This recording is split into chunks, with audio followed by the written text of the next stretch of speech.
ಚಿತ್ರದುರ್ಗದ ರೇಣುಕಾಸ್ವಾಮಿ ಹತ್ಯೆ ಪ್ರಕರಣ ದರ್ಶನ್ ಸೇರಿ 4 ಪೊಲೀಸ್ ಕಸ್ಟಡಿಗೆ ತನಿಖೆಗೆ ಸಹಕರಿಸುತ್ತಿಲ್ಲ ಎಂದು ಖಾಕಿ ಕಸ್ಟಡಿಗೆ.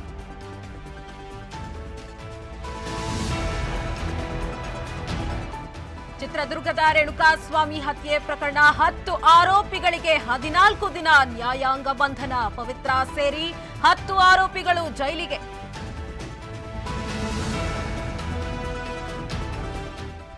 ಪೊಲೀಸರು 4 ದಿನ ಕಸ್ಟಡಿಗೆ ಕೇಳಿದ್ರು. ವಾದ ಪ್ರತಿವಾದ ಆಲಿಸಿ 2 ದಿನ ಪಿಸಿ ಮಾಡಿದ್ದಾರೆ. ಕಸ್ಟಡಿ ಮುಗಿದ ಬಳಿಕ ಜಾಮೀನು ಅರ್ಜಿ ಸಲ್ಲಿಕೆ ಮಾಡ್ತೀವಿ ಎಂದ ದರ್ಶನ್ ಪರ ವಕೀಲ.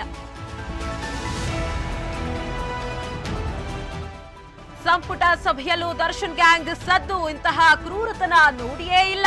ರೇಣುಕಾ ಕೊಲೆ ಕೇಸ್ ಬಗ್ಗೆ ಯಾರು ಮಾತಾಡಬೇಡಿ ಎಂದ ಸಿಎಂ.